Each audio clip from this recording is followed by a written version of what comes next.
Sa mapagpalang araw sa ating lahat, mga kapatid. Ako muli si Adrian Bernales ng Batch 3 at itong aking daily devotion. At ngayong araw ay pag-uusapan natin kung gaano kaganda ang plano ng Diyos. At ang ating Bible verse ay mula sa Deuteronomy chapter 32 verse 4. Sinasabi sa ating scripture, He is the rock, His work is perfect, for all His ways are judgment, a God of truth and without iniquity, just and right is He.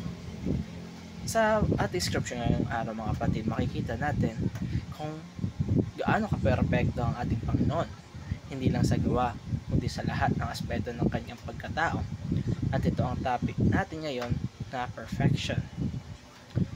Bilang doktrina, ito ay tumutukoy sa katotohanan ng Diyos.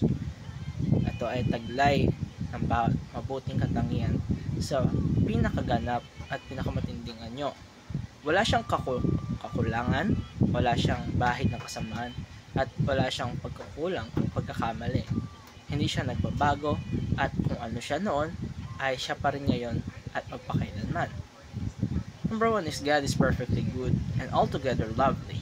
Ibig sabihin nito, ang kabutihan ng Diyos ay hindi tulad ng sa atin na minsan lamang o minsan na wala pa. Siya ay lubos na mabuti, hindi dahil kailangan niya, kundi dahil ito talaga ang kanyang likas na katangian. Ang lahat ng ginagawa niya ay mula sa pusong dalisay at makatarungan. At dahil doon, siya ay kaibig-ibig sa lahat ng kanyang nilalang. Hindi siya mapagpaimbabaw, hindi siya pabago-bago.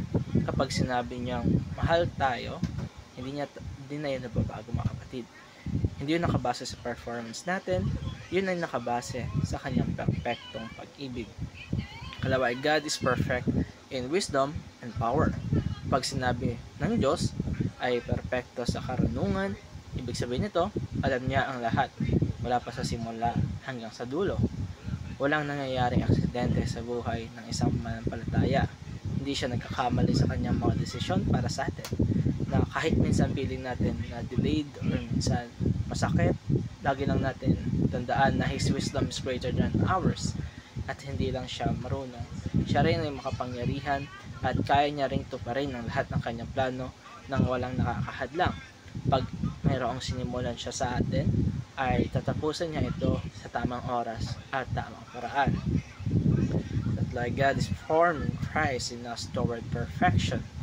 Ang pagiging perfecto ay hindi para sa Diyos lamang.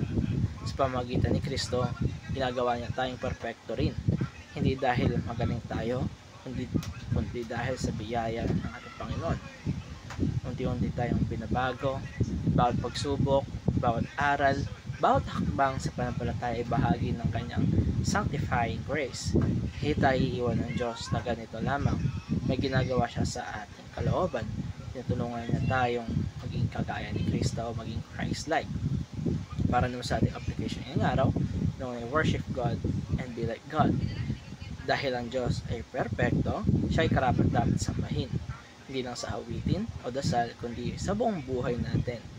Pakita natin sa buong mundo kung gaano kabuti at kaganda ang Diyos sa pamamagitan ng ating pagsunod, sa ating pagkatao, at sa ating pagmamahal.